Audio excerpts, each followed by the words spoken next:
চোরা পথে সীমান্ত পেরিয়ে অবৈধভাবে ভারতে আসা বাংলাদেশিকে গ্রেফতার করলো বালুরঘাট জিআরপি থানার পুলিশ। ধৃতের নাম শাকিল মিয়া, বাড়ি বাংলাদেশের গাজীপুর জেলার কাপাসিয়া থানার এলাকায়।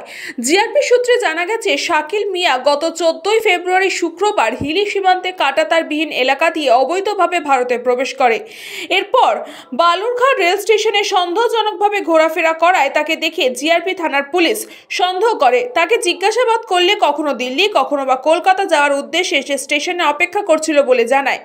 জেরায় স্বীকার করে যে তার বাড়ি বাংলাদেশে। হিলি সীমান্ত দিয়ে চোরাপথে সে ভারতে প্রবেশ করেছিল।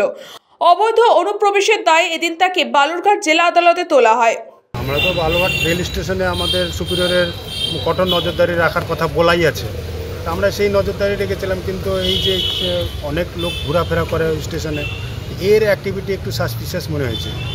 তখন জিজ্ঞাসাবাদ করে কোনো সময় বলছে কলকাতা, কোনো সময় বলছে দিল্লি। তো মানে এর মানে কাজকর্ম মানে কথাবার্তাটা আমার মনে হলো না যে তারপরে একে জিজ্ঞাসাবাদ করে জানতে পারলাম যে বাংলাদেশ থেকে এসেছে, হিলি আশপাশ দিয়ে যখন যে সমস্ত জায়গায় করে অনেক করে এসেছে। এমনি পাওয়া তো জানি, আমরা তদন্ত করছি। বালুরঘাট থেকে বিদ্যুৎ কুমার মাহাতোর রিপোর্ট, নিউজ বাংলা টাইম।